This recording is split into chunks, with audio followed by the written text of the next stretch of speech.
Shalom Aleichem. Malam hari ini kita akan belajar firman Tuhan, yaitu tentang Iyob yang mengalami pemulihan.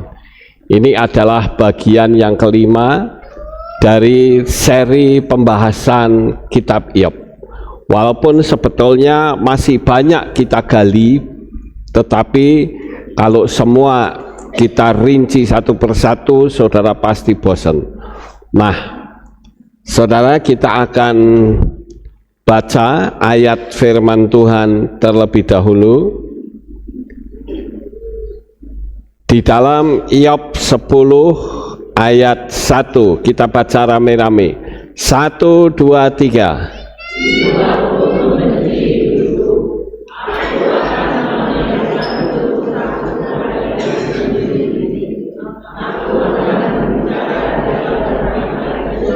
Iya, sampai di sini dulu.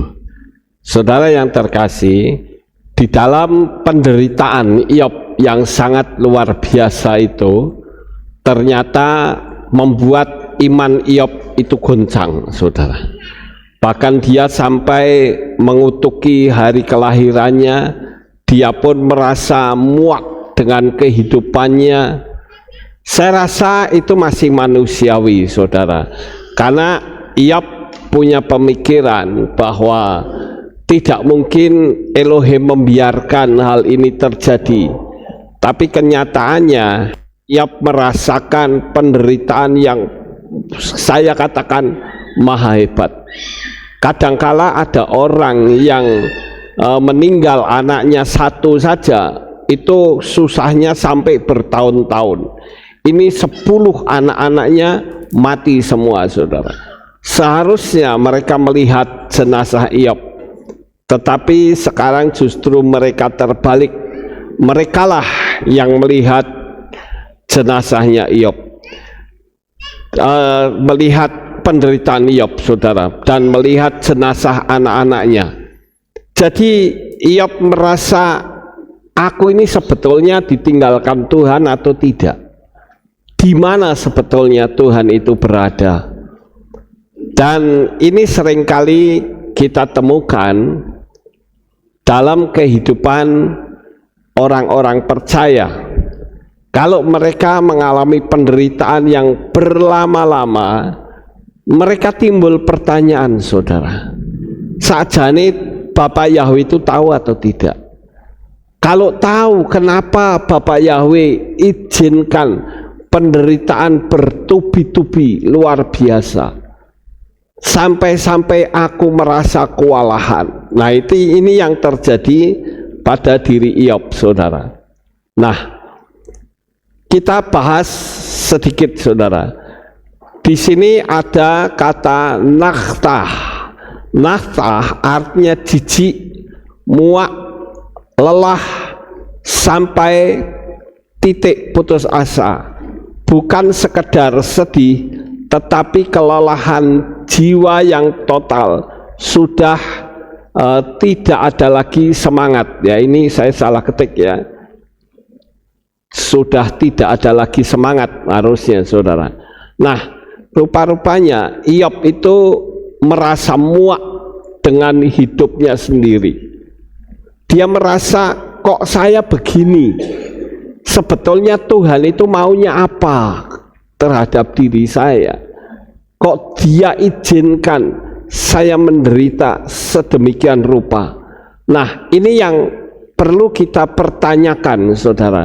Pertanyakan di dalam kehidupan kita masing-masing. Kita seringkali melihat bahwa ada banyak orang yang mengalami seperti ini. Dia muak, dia tidak suka dengan kondisi yang ada. Nah, pada malam ini coba kita akan perhatikan, saudara. Kita akan lihat bagaimana keadaan kita. Mungkin kita mengalami hal yang sama. Saya rasa kalau kesah Iyob ini kita masih bisa memaklumi, saudara. Sebagai manusia, pasti kita juga kalau mengalami hal yang seperti Iyob, pasti akan mengeluh. Betul tidak, saudara? Kalau kita mau jujur, tidak ada orang yang mau, wong hidup itu cuma satu kali. Masa sih hidup satu kali aja harus menderita berlama-lama. Bahkan kalau menderita sakit mungkin orang masih malum, saudara. Tapi ini kekasih hati, anak-anaknya 10 mati dan seluruh usahanya bangkrut semuanya. Siapa orangnya yang tidak mengeluh? Saya katakan kalau kita mau jujur saja, kita pasti mengeluh. Kita pasti akan bertanda tanya, lah Tuhan itu di mana? Sampai-sampai, saudara, kalau kita lihat di dalam teks tadi, kata nakhta itu membuat hidupnya Iyob itu merasa jijik. Jijiknya itu seperti apa? Seperti orang mau muntah. Ya, saudara perhatikan, kalau orang mau muntah itu seperti apa? Dia merasa nggak nyaman banget, saudara. Saya berharap kita semua waspada, dekat sama Tuhan, agar supaya Tuhan menjauhkan semua bencana yang Iyob alami. Ya. Kemudian kita lihat kata bekhayai, atas hidupku. Jadi kehidupan dia itu merasa kok aku kayak gini, dan ini akan mengalami bukan 1-2 tahun tetapi seumur hidupku. Dan dia katakan bekhayai itu atas hidupku, dalam hidupku, sepanjang waktu sampai tidak terbatas. Iyob sampai menghakimi diri sendiri, saudara. Di dalam kitab Iyob 1 ayat 21, hidup bukan lagi berkat tetapi beban. Ini kontras dengan Iyob pasal 1 ayat 21. Dia pernah mengatakan yang dulu menerima hidup sebagai pemberian Bapa Yahweh, dan Iyob merasa jujur. Dulu dia pernah mengatakan, semua kekayaan yang aku miliki ini adalah pemberian Bapa Yahweh, pemberian Tuhan. Kok sekarang seperti ini? Aku jujur. Kenapa hal itu? Iyob masih bertanda tanya di dalam dirinya. Kenapa bisa seperti ini, saudara? Saya rasa kitab Iyob ini kalau kita bahas penderitaannya, tidak seorang pun yang mau mengalami seperti Iyob. Saya kira di dalam seluruh kitab suci, orang yang paling menderita adalah Iyob. Karena seperti Elia pun ya sempat mau bunuh diri, tetapi Iyob bukan cuman itu saja.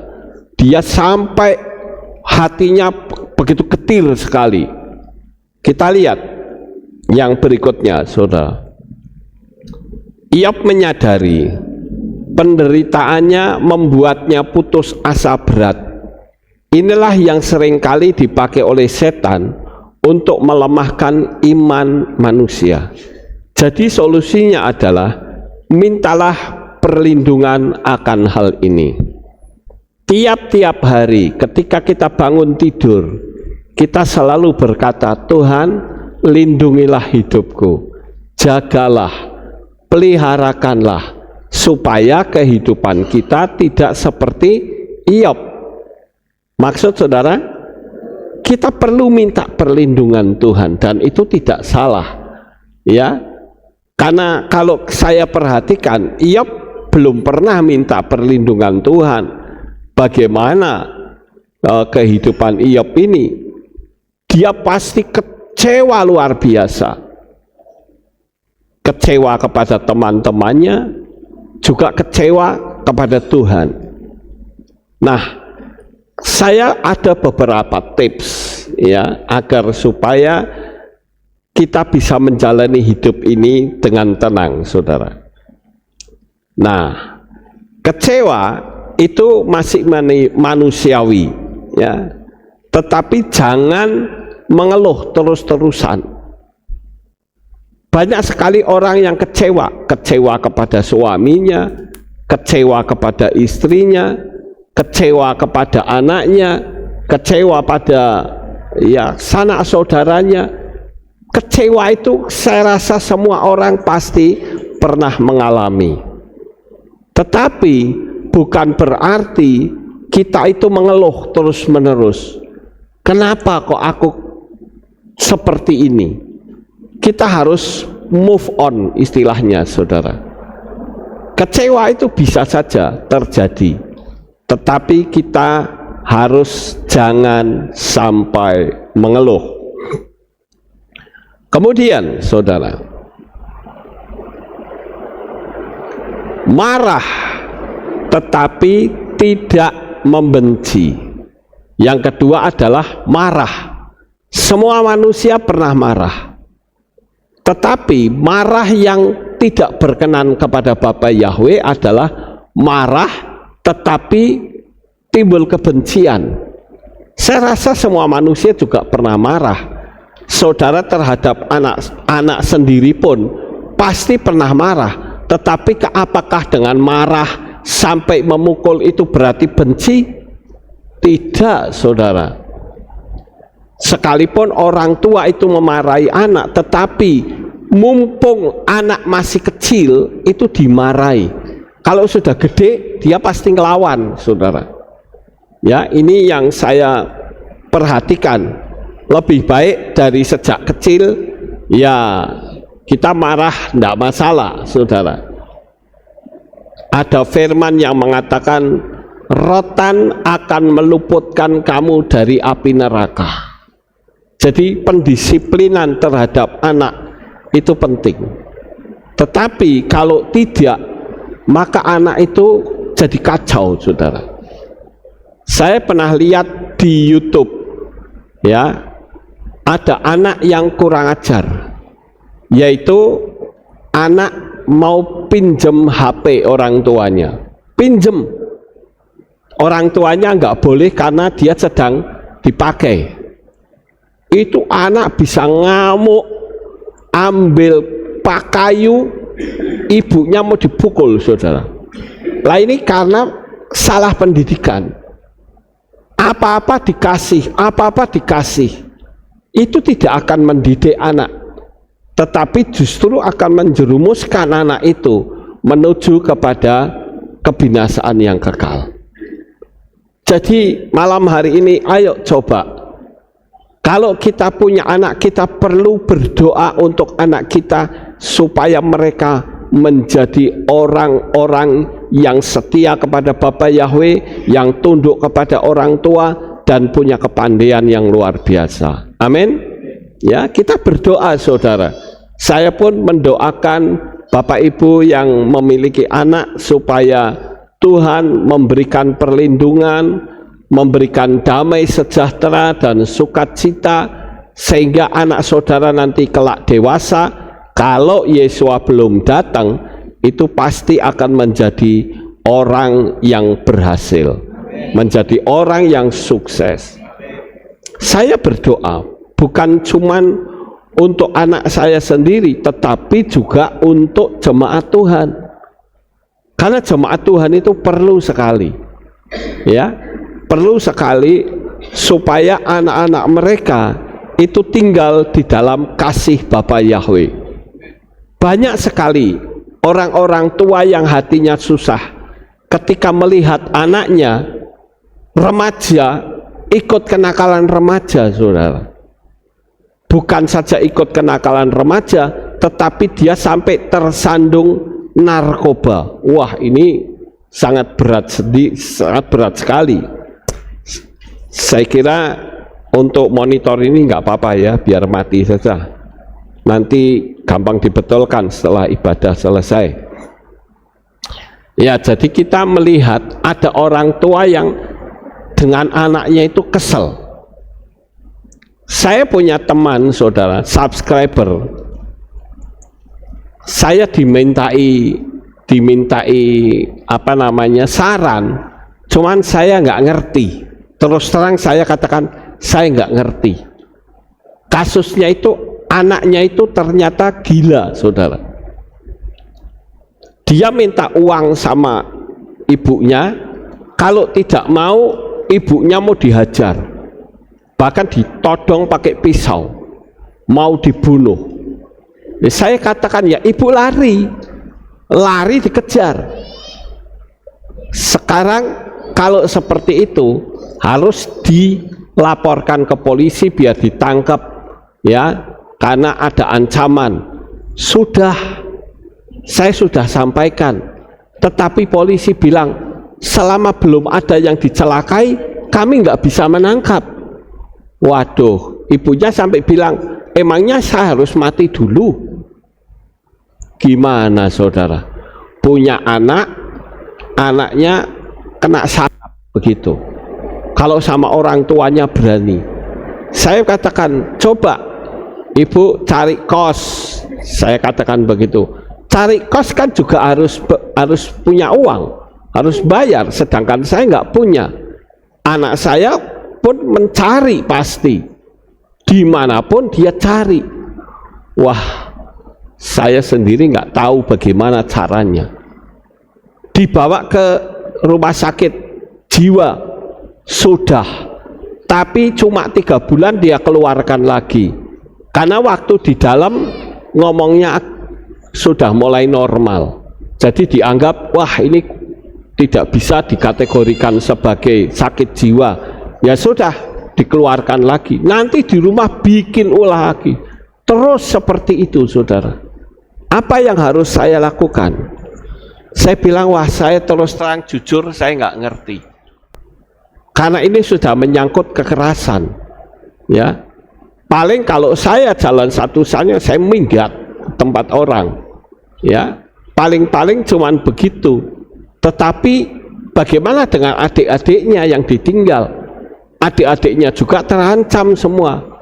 Wah, saya baru sekali ini tidak bisa memberikan advice yang benar, saudara. Saya sendiri merasa bingung apa yang harus saya lakukan. Saya hanya berkata, ya sudah, paling-paling kita bisanya berdoa, terserah Bapak Yahweh yang nanti akan menjamah anak itu. Sudah, sekarang berdoa saja. Saya ajak berdoa, saudara. Nah, ini yang penting. Orang tua itu marah boleh, sama seperti orang tua ini, dia juga marah terhadap anaknya, tetapi dia tidak membenci, dia tetap mengasihi. Kemudian yang ketiga, gagal tapi tidak menyerah. Anggap saja kegagalan itu adalah kesuksesan yang tertunda, saudara.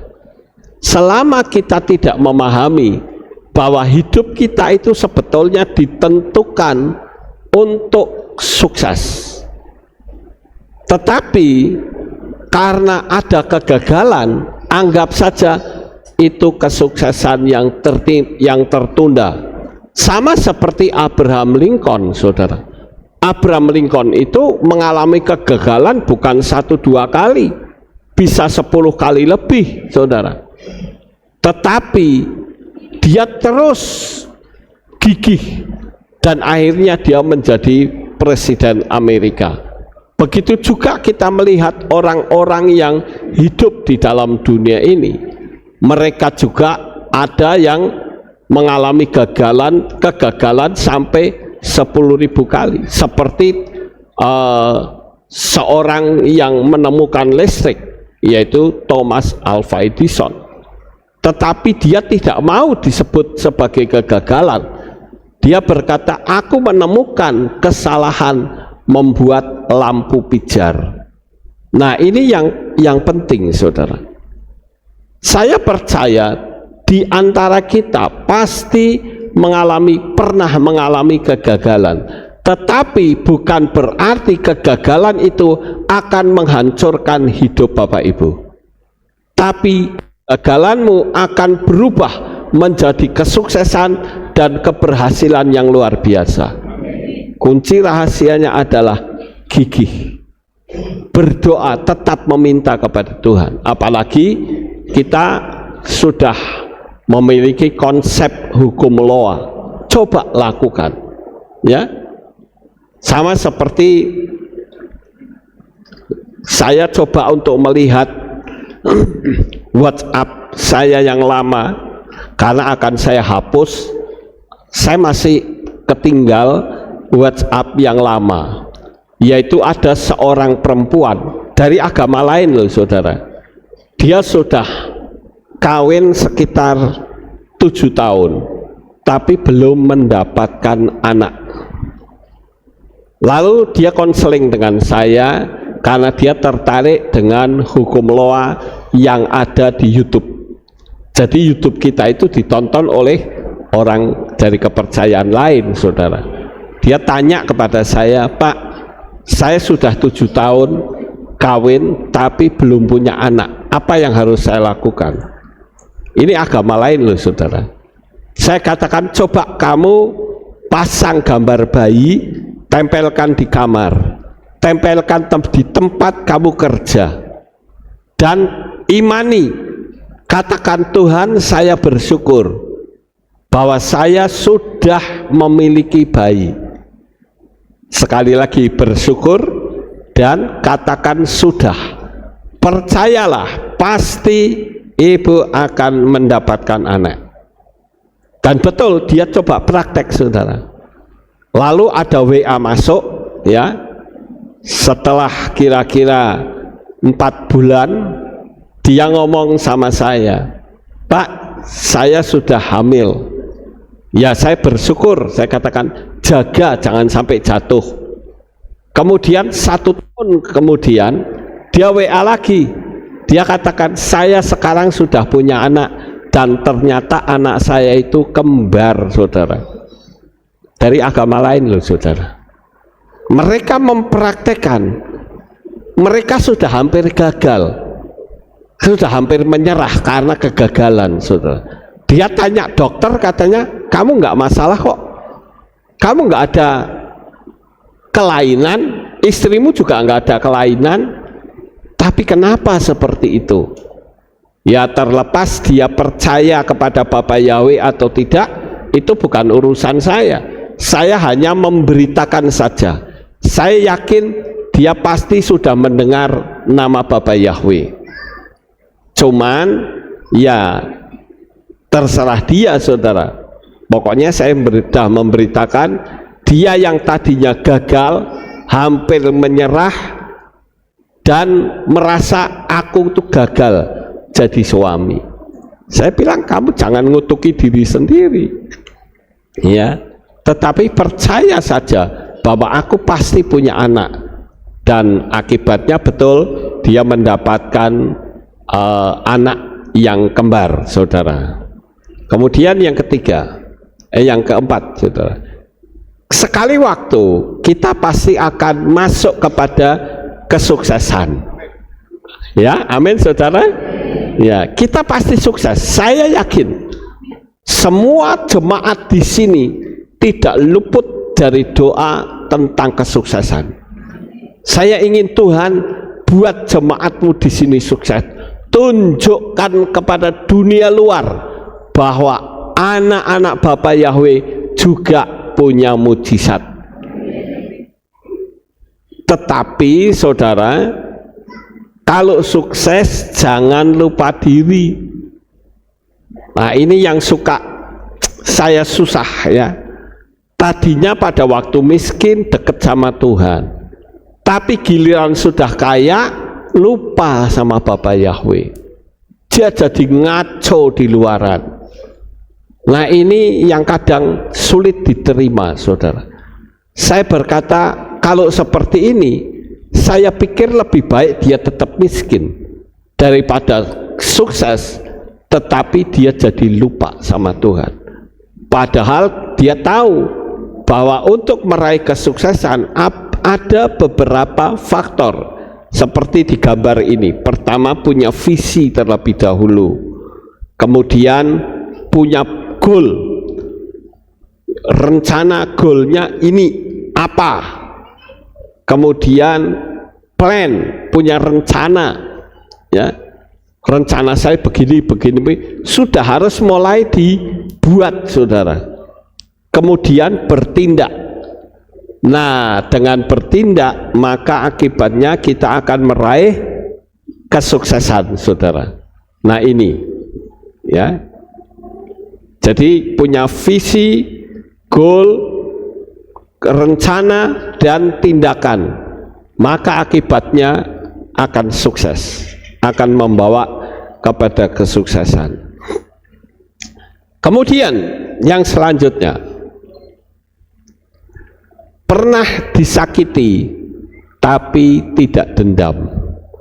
Saya rasa semua kita pernah mengalami sakit hati, pernah mengalami kekecewaan, dan pernah disakiti. Tetapi jangan sampai disakiti terus dimasukkan dalam hati, lalu timbul dendam kesumat. Nah, itu yang tidak boleh, saudara. Kita harus hati-hati, jangan sampai dendam ini menjadi bagian di dalam kehidupan kita. Ada banyak sekali peristiwa-peristiwa yang terjadi yang membuat hati dendam. Saya kemarin lihat satu tayangan film, saudara. Bukan film, tapi kisah nyata. Bukan cuman kisah nyata, tapi berita, ya. Ada seorang yang mengalami kekecewaan hanya karena salah atau orang ngomong. Dia ngomongnya celekit orangnya gitu. Begitu ngomongnya celekit, setan masuk di dalam pikirannya, sehingga dia sakit hati. Kemudian apa? Dia timbul dendam. Saya lihat dua video itu, ya. Dia bisa melakukan suatu rencana yang seolah-olah itu kecelakaan, saudara. Tetapi akibat penyelidikan polisi, ini kejadiannya di luar negeri, dia bisa ketemu, sehingga orang itu yang punya dendam sampai membunuh, dia dihukum seumur hidup karena pembunuhan berencana. Nah, coba kita lihat, saudara, kehidupan kita itu jangan sampai kita disakiti lalu timbul dendam. Lebih baik saya katakan menyingkir saja, menjauh dari orang-orang yang toksik kayak begitu, sehingga kita sendiri akan berusaha supaya energi atau roh dendam itu tidak masuk di dalam diri kita, ya. Kemudian yang selanjutnya, iri tapi dijadikan motivasi. Jadi setiap orang, saya yakin kita mau jujur, kalau melihat orang sukses pasti pingin, betul tidak, saudara? Tetapi perasaan iri itu bukan kita pakai untuk energi yang negatif. Sebaiknya kita datangi orangnya dan kita tanya, apa rahasia kesuksesan dia? Itu akan lebih baik daripada kita menghakimi orang dengan berkata, oh kamu pasti korupsi, kamu pasti mencuri, kamu pasti begini. Saya rasa nggak perlu. Kita tanyakan saja rahasia kesuksesan dia. Kalau itu positif, kita contoh, sehingga kita pun bisa meraih kesuksesan dengan nyata, saudara. Sekarang kita lanjut kembali ke kitab Iyob, saudara. Ini kelihatan apa enggak yang di situ, ya? Di situ ada kata ta'asok. Ta'asok itu menindas. Yegia KPK atau karya tanganmu, dan hofata atau mendukung atau bersinar. Jadi Iyob itu sempat menggugat, mengapa Elohim nampak menindas ciptaannya sendiri? dan seolah mendukung orang fasik. Ini kita masih berputar-putar dengan Iyob dan temannya, saudara. Memang kalau kita sedang sakit, kita sedang bangkrut, misalnya didatangi teman, itu senang pasti, karena ada yang ikut menghibur. Tetapi saudara, kalau kita lihat teman-temannya, Elifas, Bildad, dan Sofar, mula pertama dia baik, dia memberikan penghiburan. Tetapi lama-lama mereka punya pemikiran, wah, ini Iyob pasti nggak bener nih, Iyob pasti ngaco hidupnya ini, sehingga mereka mulai menghakimi, saudara. Dia menghakimi, wah ini berarti kalau begini pasti nggak bener, pasti begini begitu. Akibatnya Iyob itu sampai dia kepahitan dengan Tuhan, ya.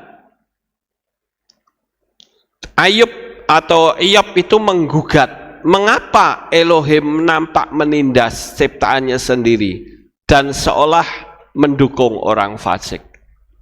Kita lihat di dalam kitab suci, kalau nggak salah di kitab Hagai atau di kitab apa itu ya, diceritakan bahwa hukum terasa terbalik.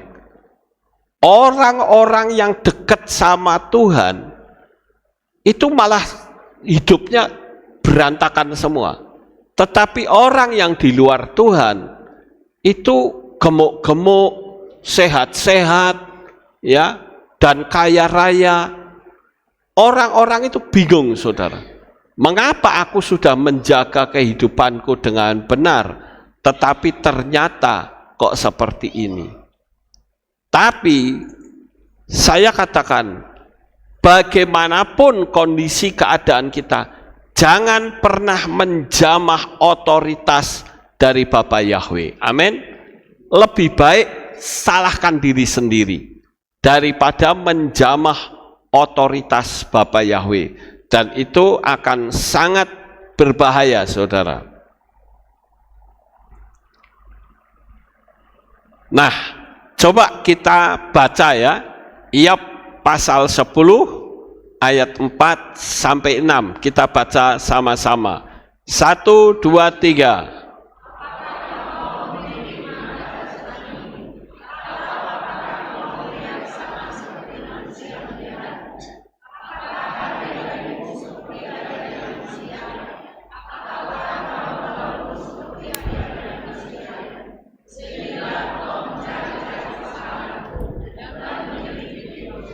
Lah, di sini seolah-olah Iyob mengatakan, engkau kan bukan seperti aku. Apakah hari-harimu seperti hari-hari manusia? Pasti tidak. Apakah tahun-tahunmu seperti tahun-tahun manusia? Tentu tidak. Nah, ini keluh kesah Iyob kepada Tuhan, saudara. Tadi sudah terhadap teman-temannya, sekarang sama Tuhan lagi. Dan akibatnya kita tahu, ya. Yang berikutnya, Iyob mempertanyakan cara penilaian Elohim, cara melihat realitas. Jika Elohim Maha tahu, mengapa penilaiannya tampak keliru? Iyob mulai seperti itu, saudara. Mulai menjamah otoritas Bapa Yahweh. Saya katakan, dari materi ini kita belajar apa saja yang Tuhan izinkan kita hidup menderita atau kaya raya, jangan pernah menjamah ranah Tuhan, saudara. Jangan pernah. Lebih baik Tuhan itu punya urusannya sendiri, kita punya urusannya sendiri. Apalagi apa yang kita alami, Bapak Yahweh pasti tahu. Amin. Ya. Saya katakan, apa yang saudara lakukan setiap hari, saya percaya Bapak Yahweh pasti tahu. pasti melihat. Jadi jangan sampai mengatakan, Tuhan, sebetulnya engkau itu tahu apa tidak? Nah, seringkali saya menemukan orang yang seperti itu, saudara. Katanya engkau hebat, katanya engkau maha kuasa. Sakjane kamu itu tahu enggak sih penderitaanku? Sama seperti Iyob, saudara. Kalau Iyob, saya mengatakan masih wajar, karena penderitaannya luar biasa hebat. Tetapi melalui materi kita tidak boleh menjamah apa yang Tuhan lakukan dan Tuhan izinkan. Nah, sekarang bandingkan dengan Elia. Dia juga mengalami kecewa kepada Tuhan. Layakkah manusia itu menilai apa yang Elohim lakukan? Bagaimana perasaan saudara jika kita dalam penderitaan, sementara di saat yang sama kita melihat orang yang tertawa mengalami kesuksesan? Akankah kita terpengaruh dan menghakimi Tuhan? Nah, ini penting, saudara. Coba sekali waktu, ya, misal, saudara, saya katakan misal, karena saya tidak ingin saudara mengalami. Sekali waktu misal, ya, saudara dalam penderitaan, tapi orang yang dekat dengan saudara sedang dalam kesuksesan, pasti kita akan timbul sebuah pertanyaan.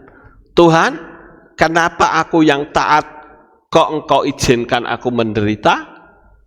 Tapi sekarang, kenapa orang di sampingku yang ibadah saja tidak pernah, doa tidak pernah, percaya Bapa Yahweh juga tidak, kok hidupnya enak? Pasti kita akan bertanya seperti itu, saudara. Pertanyaan itu saya kira secara manusiawi masih wajar, tetapi melalui materi kita ini, Tuhan tidak ingin dibegitukan. Tuhan tidak ingin manusia mempertanyakan perbuatan dia, saudara. Ya, itu yang harus kita ketahui. Oke, sekarang kita tinggalkan Iyob. Kita lanjut tentang pemulihan Iyob dalam perjumpaannya dengan Elohim. Ya, ini mulai kita perhatikan, saudara. Kenapa Iyob bisa mengalami pemulihan? Saya katakan, seberat penderitaan saudara belum seberat penderitaannya Iyob. Amin.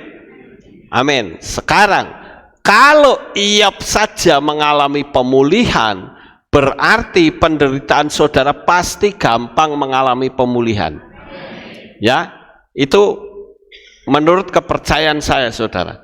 Lawang Iyob saja yang hidupnya menderita luar biasa saja bisa mengalami pemulihan, apalagi saudara. Bahkan Iyob pernah menyalah-nyalahkan Tuhan, apalagi kita pasti akan mengalami pemulihan. Jadi Bapak Ibu Saudara dan para subscriber yang saya kasihi, dimanapun saudara berada, kalau hari ini saudara mengalami penderitaan yang luar biasa, mungkin suami sudah nggak kerja, penghasilan sedikit, percayalah, Bapak Yahweh sanggup mengadakan pemulihan besar-besaran dalam hidup saudara. Ya, nah sekarang kita akan lihat apa yang terjadi, saudara. Saudara perhatikan tulisan merah itu. Yahweh tidak menjelaskan mengapa Iyob menderita. Saya perhatikan di situ, ya, dan saya baca bolak-balik, saya tidak menemukan Tuhan itu menjelaskan karena kamu begini, tidak. Penderitaan biasa saja dilakukan, saudara. Lalu Yahweh menjawab Iyob dari badai dan berkata, siapakah ini yang menggelapkan nasihat dan perkataan-perkataan tanpa sepengetahuan. Di dalam kitab Iyob 38 ayat 1-2. Di sini Elohim tidak ingin manusia mempertanyakan sikap Elohim. Jangan pernah mengusik otoritasnya. Seperti yang tadi saya katakan, kita tidak berhak untuk mempertanyakan, Tuhan, apakah engkau tahu penderitaanku? Seolah-olah Tuhan itu buta, saudara. Apakah engkau mendengar doaku? Percayalah, Bapak Yahweh, jangankan kok kita bicara, apa yang ada di dalam hati kita, baru batin saja, Bapak Yahweh sudah tahu, saudara. Jadi percuma kita mempertanyakan, apakah engkau dengar doaku? Apakah engkau melihat penderitaanku? Sekali lagi, saudara, kalau kita mengalami seperti ini, jangan kita mengeluh. Biarkan, maksudnya mengeluh kepada Bapak Yahweh ya. Lebih baik kita bicara hal yang positif. Kita sudah diajar untuk mempergunakan hukum Loah. Lakukan saja. Jadinya seperti apa nanti itu urusan Tuhan. Tapi kita yakini bahwa visi, misi, dan impian kita pasti terwujud. Tidak bisa tidak, saudara. Seberat apapun penderitaan saudara, saya katakan dari panggung ini, saudara, di dalam nama Bapa Yahweh, di dalam nama Adonai Yeshua HaMashiach dan Ruach HaKodes, saya mengambil namanya, saya katakan, apa yang kau alami, penderitaan seberat apapun, pasti akan bisa pulih. Iyob yang menderitanya hebat seperti itu saja bisa mengalami pemulihan. Apalagi kita. Kalau kita sejajarkan dengan Yosef, Yosef di dalam penjara dituduh sebagai pelecehan seksual, dia budak belian, dan untuk mengangkat diri saja susah. Bapak Yahweh sanggup memulihkan dia, apalagi kita. Jadi sekali lagi saudara, dalam materi ini saya tekankan kepada saudara sekalian bahwa dia sanggup untuk memulihkan saudara secara total. Percayalah Bapak Ibu, dia tidak berbohong. Kalau masalah kita mengalami begini-begini, itu urusan Bapak Yahweh. Yang penting kita lihat diri kita. Saya sudah berbicara positif, sudah. Saya tidak memusuhi orang, juga sudah. Lakukan saja hal-hal yang baik. Ya, bisa jadi itu ujian dari Bapak Yahweh, juga bisa. Ya, tapi percayalah, akan tiba waktunya bahwa saudara akan mengalami pemulihan yang sempurna. Nah, saudara, sekarang kita lihat Iyob 32 ayat 3-2. Ayo kita baca lagi dengan suara yang keras. 1, 2, 3.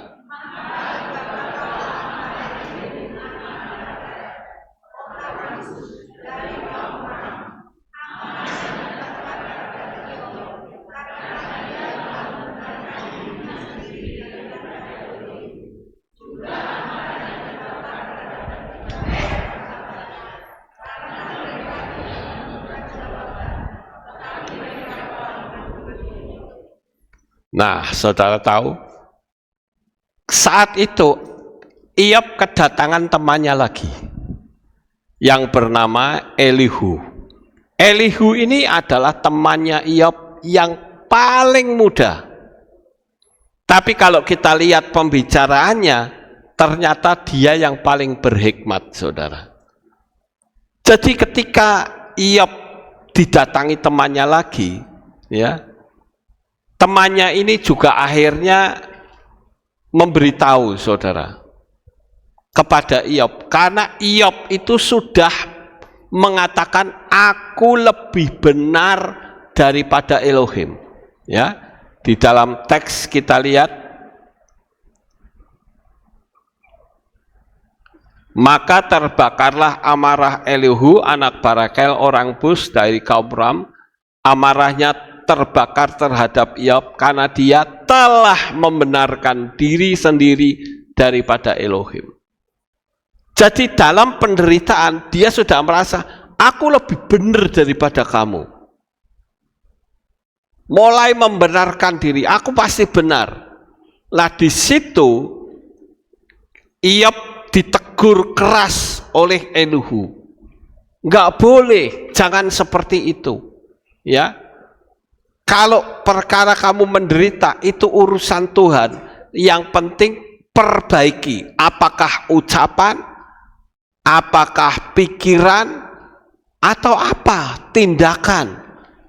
Kita lihat saja saudara, apakah betul saya mengalami hal yang seperti ini karena tindakan saya. Itu lebih baik daripada kita menilai perbuatan Tuhan. Nggak usah kita menilai perbuatan Tuhan. Di sini kita temukan kesalahan Iyob saat sahabatnya yang paling muda datang dan berbicara. Yang pertama, Iyob merasa lebih benar dari Elohim. Yang kedua, kekesalan Iyob ini karena sudah menderita malah dikutuki sekalian. Nah, Elihu itu sangat bijaksana saudara. Dia menyalahkan Iyob, tetapi dia juga menyalahkan teman-temannya. Kalau saya pakai bahasa bebas, mungkin si Elihu itu berkata, loh kamu katanya sahabat, kok ngomongnya begini? Kalau sahabat ya jangan pernah mengutuki. Ucapkanlah hal-hal yang baik. Jangan bikin orang susah semakin susah. Kamu juga, Iyob, kamu jangan merasa lebih benar daripada Elohim. Emangnya kamu itu siapa? Kok merasa lebih benar? Emangnya kamu itu Elohim? Ya kira-kira seperti itu saudara. Jadi Elihu ini cukup bijaksana. Dia, dan saya katakan melalui Elihu, Iyob menyadari saudara. Kebanyakan orang kalau diberi nasihat oleh temannya atau sahabatnya, dia nggak terima. Aku nggak terima gitu. Bahkan pahit hati.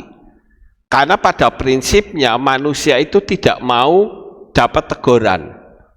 Tapi ketahuilah, seorang sahabat yang baik, dia pasti akan memberikan teguran demi kesuksesan sahabatnya, saudara.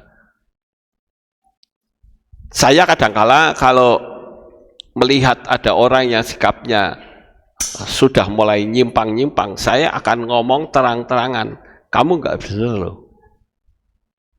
Maaf loh, saya ngomong seperti ini karena saya melihat kamu begini.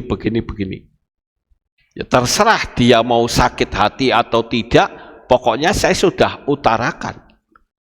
Saya sudah terangkan kepada mereka bahwa mereka itu seperti itu. Nah, sahabat Iyob ya itu berubah menjadi orang toksik dan merusak alam roh Iyob dengan kutukan yang seharusnya tidak boleh dilontarkan. Ini yang membuat Elihu marah. Saudara perhatikan, seorang sahabat yang tadinya baik datang ingin memberi nasihat, kok lama-lama ucapannya jadi ngelodroh, saudara. Kesel nggak kita sebagai manusia? Pasti kesel sekali, saudara. Ini apa-apaan sih? Teman-temanku bukannya memberi penghiburan, memberi support, malah menjatuhkan. Nah, inilah yang ditegur oleh Elihu, saudara. Saya katakan sekalipun Elihu itu lebih muda, tetapi dia punya hikmat. Sekarang kita lanjut. Dan sekarang kita lihat di dalam Iyob pasal 42 ayat 8. Perhatikan, saya baca pelan-pelan ya. Dan sekarang ambillah bagimu 7 ekor lembu jantan dan 7 ekor domba jantan. Ini Elohim berbicara kepada teman-temannya Iyob yang ngaco itu, saudara. Dan pergilah kepada hambaku Iyob, dan kamu harus mempersembahkan persembahan bakaran bagi dirimu sendiri. Dan hambaku Iyob akan berdoa bagimu. Sesungguhnya hanya permohonannya lah yang akan aku terima, sehingga aku tidak menghukummu karena kebodohanmu. Karena kamu tidak berkata secara benar mengenai aku, seperti yang telah dilakukan oleh hambaku Iyob.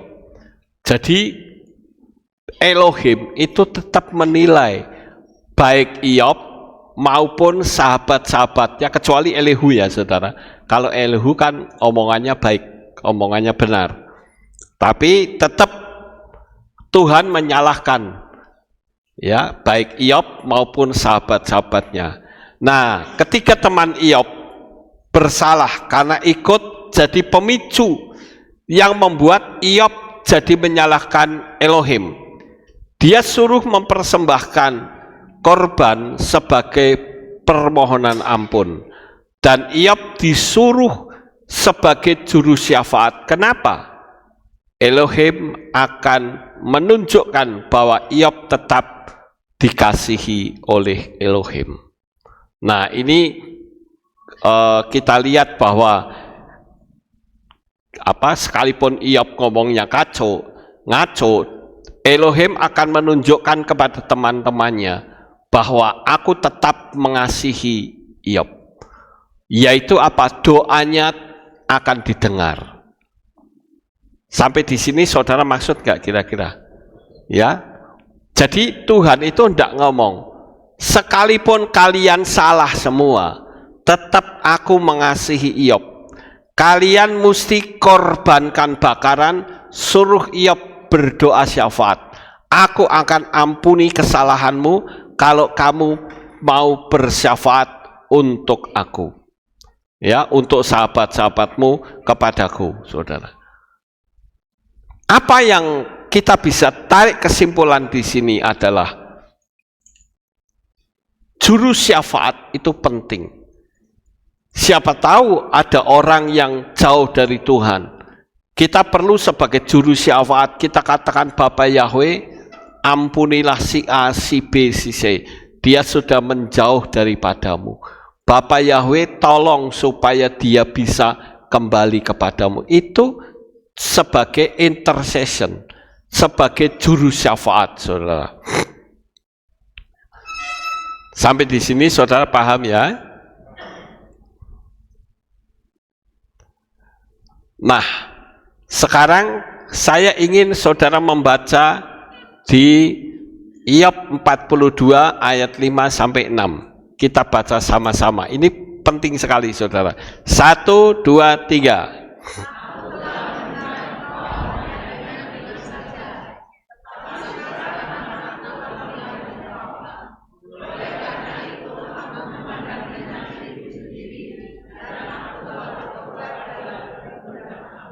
Nah, saudara, kita lihat bahwa Iyob itu akhirnya membuat sebuah pengakuan bahwa dia mengerti Elohim dari kata orang saja, tidak pernah mengalami perjumpaan secara pribadi atau mengalami pengalaman secara pribadi.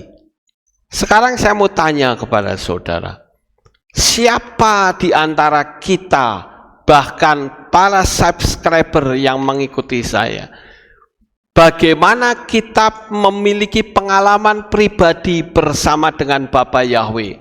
Kalau saudara itu memiliki pengalaman dengan Bapak Yahweh, pantang kita gampang menyerah, saudara. Kalau ada apa-apa, tidak menyerah. Coba saudara perhatikan orang-orang Israel.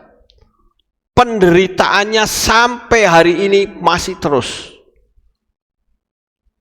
Bukan dia menjadi bangsa yang enak. Dia sebagai bangsa yang merdeka, sebagai bangsa yang berdaulat, tapi tetap dijaili oleh negara-negara lain. Bahkan sampai pada masa zamannya Hitler, ya, sampai 6 juta orang Yahudi mengalami pembantaian massal, terjadi assassin. Tetapi sampai hari ini iman mereka kepada Bapa Yahweh tidak pernah goyah. Itu luar biasanya di situ, saudara. Nah sekarang bagaimana kita? Kita pun harus memiliki iman yang tidak bisa goyah. Paulus mengatakan, siapa yang bisa memisahkan aku dengan Elohimku? Apakah penderitaan? Apakah kelaparan? Apakah pedang? Tidak ada yang bisa memisahkan antara aku dengan Elohimku. Luar biasa bukan? Sekarang ini kalau saya perhatikan, setan tidak menggunakan cara kekerasan, saudara, tetapi menggunakan cara yang halus supaya kita keluar dari jalur kebenarannya. Contoh, Yahweh minta namanya dipanggil. Hodulah Yahweh kirubismo. Bersyukurlah kepada Yahweh, panggillah namanya. Sekali lagi panggillah namanya. Sekarang dirubah oleh kuasa kegelapan. Jangan dipanggil, panggilnya Hashem saja. Saya katakan itu ulah dari kuasa kegelapan. Coba kalau semua panggil Hashem, orang tidak akan tahu nama Bapa Yahweh, saudara. Semua orang taunya Tuhanmu siapa? Tuhan saya namanya Hashem. Jadi kacau, saudara. Kemudian yang kedua, setelah kita bisa bertahan dengan nama Yahweh, ada lagi hambatannya, jangan panggil Yesua. Ada yang mengatakan Yahosua, ada yang mengatakan Yahsua. Mereka anggap itu betul. Saya katakan di dalam kitab suci, sekalipun menggunakan interval, tidak pernah kita temukan ada Yahsua. Kalau Yah itu Yahweh, Sua itu menyelamat, bisa betul, tapi itu bukan nama, saudara. Namanya adalah Yod Shin Wa Ayin. Kalau Yod Shin Wa Ayin baru gematrianya sama. Kalau Yahsua itu bukan Yod Shin Wa Ayin, saudara. Saya pernah tanya kepada orang yang memanggil nama Yahsua. Yahsua itu tulisannya bahasa Ibrani seperti apa? Dia mengatakan Yod He Waw Sin Ayin. Salah. Yod He itu membacanya Yah, itu betul. Tapi kalau sudah belakangnya dikasih Waw, itu membacanya jadi Yahu. Sin Ayin jadi Sa. Jadi membacanya Yahusa. Itu baru benar. Kalau Yesua itu Yod Shin Wa Ayin. Kalau dihitung angka gematria itu sama dengan Bapa Yahweh, saudara. Jadi kita harus belajar yang sungguh-sungguh. Ya, jangan sampai kita disesatkan. Jangan menggunakan pokoknya saya punya prinsip begini, yang nggak bisa. Mosok kita bikin aturan sendiri melebihi orang Yahudi, kan lucu, saudara. Ya, kita lanjut.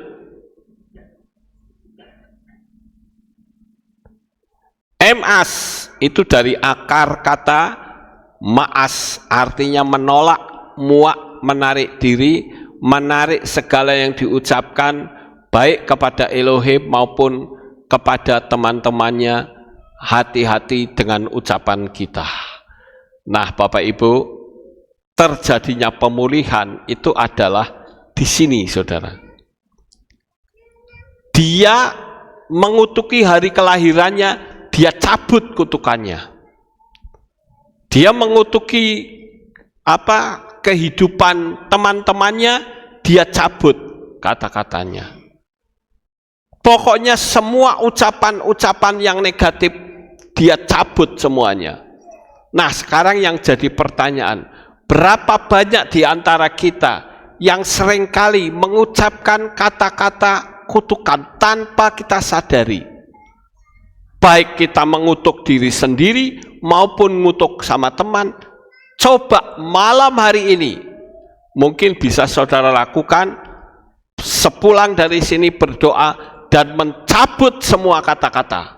Misalnya, saudara berkata begini, hukum loa itu kan untuk Pak Lukas, hukum loa itu kan untuk jemaat. Lah saya itu siapa? Saya jemaat tapi bukan siapa-siapa. Kayaknya jauh deh mujizat dari saya. Itu kutukan, saudara. Saya pasti tidak punya anak. Ya itu juga kutukan. Dicabut kata-katanya itu. Dan percaya bahwa Bapa Yahweh itu tetap kuasanya tidak pernah berubah. Dahulu, sekarang, dan selamanya. Lah oleh karena itu, kita cabut setiap kata-kata kutukan, saudara. Sekarang doanya didengar Elohim, saudara. Kita baca di dalam Iyob 42 ayat 10 yang warnanya merah itu ya, yang kuning ya. Coba saudara baca dengan suara keras. 1, 2, 3.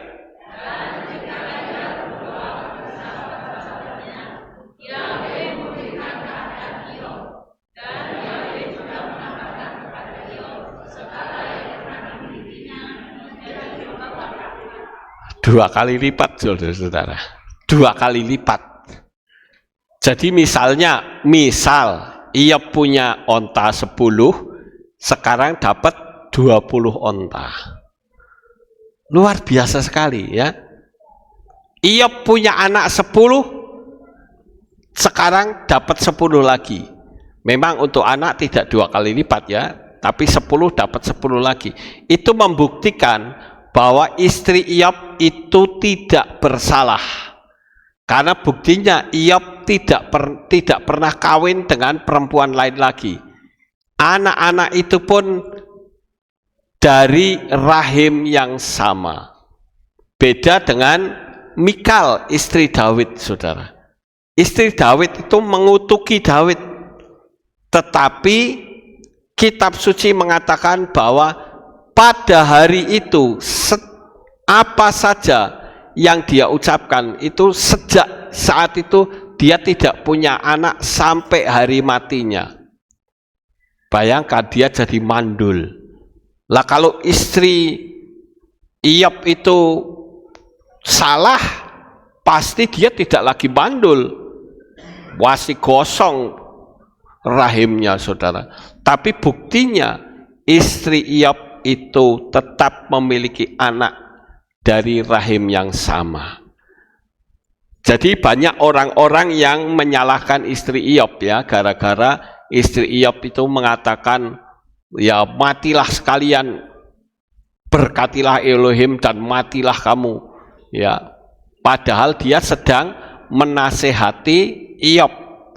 Kamu kalau dulu mengatakan berkat ini datangnya dari Bapa Yahweh, kenapa sekarang kamu mengatakan Bapa Yahweh yang mengambil? Sebetulnya siapa yang mengambil? Yang mengambil itu kuasa kegelapan atau setan, saudara. Ya. Kemudian, ini yang kita lihat ya hebatnya, saudara. Kemudian saudara-saudarinya Iyob pada datang, familinya pada datang, menghibur dan memberi sekeping uang emas dan cincin emas serta kekayaan Iyob, segala yang dimilikinya dipulihkan dan dia umurnya panjang sampai tua. Dapat saudara bayangkan, semuanya mengalami pemulihan. Jadi kalau ia bisa mengatakan, ya aku menderita paling sekian tahun, tetapi pemulihannya luar biasa. Tuhan lipat gandakan dengan hebat. Sehingga saya bisa menikmati kekayaan itu sampai hari tua. Kitab suci mengatakan bahwa Iyob itu mati dalam usia yang sangat tua. Oleh karena itu, saudara, kita melihat bagaimana keberadaan Iyob. Sekali lagi, kalau Iyob mengalami pemulihan, saudara juga pasti mengalami pemulihan.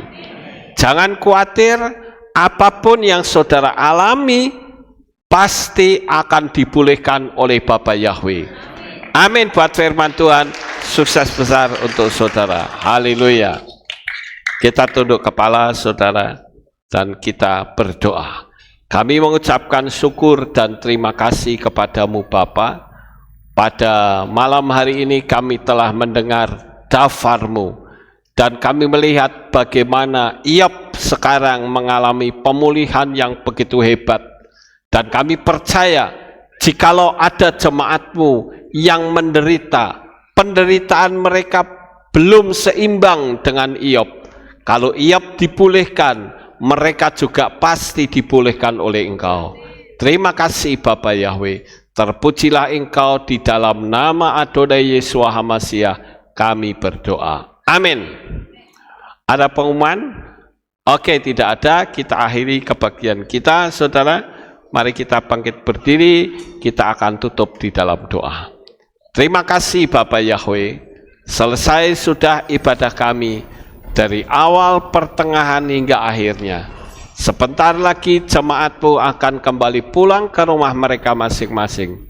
Jaga, lindungi, peliharakan mereka sampai mereka tiba di rumah dengan selamat. Tuhan berkati mereka dengan berkat-Mu yang berlimpah-limpah. Berikan kesehatan kepada mereka ya Bapa. Terima kasih Tuhan. Di dalam nama Adonai Yeshua HaMashiach kami berdoa. Kita angkat tangan kita dan kita akan terima birkat Kohanim. Haleluya. Yefare keka Yahweh wa yismereka.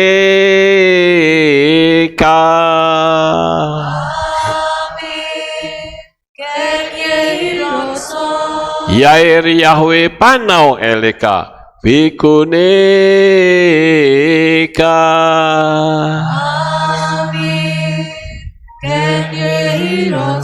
Yesa Yahweh panau eleka we Hashem lecha shalom.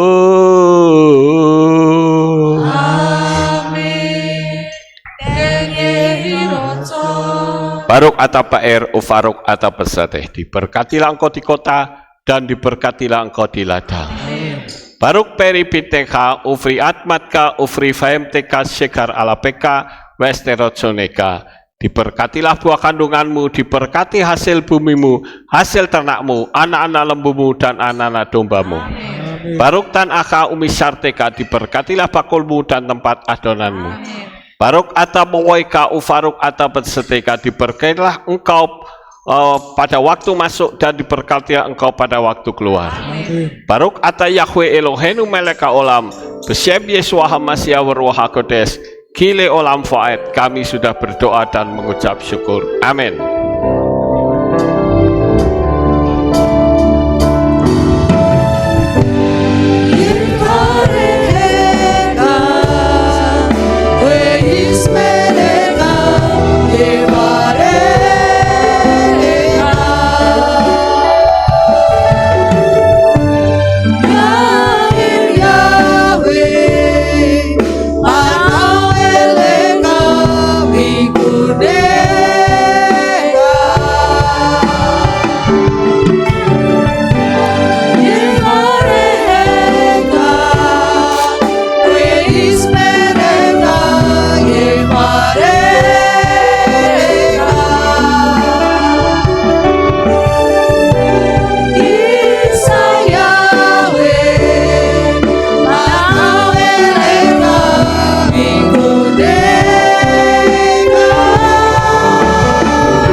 Bapa Yahweh memberkati. Haleluya! Terpujilah Bapa Yahweh yang Maha Kuasa.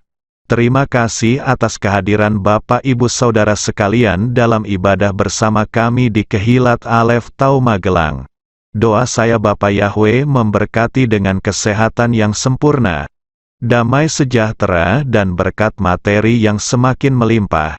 Kami menunggu kembali kehadiran Bapak Ibu Saudara sekalian pada jam yang tersedia.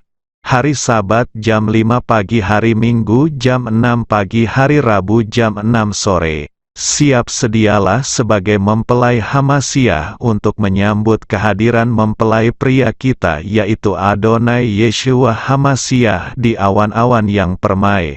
Amen lehitraot. Shalom, sampai jumpa kembali.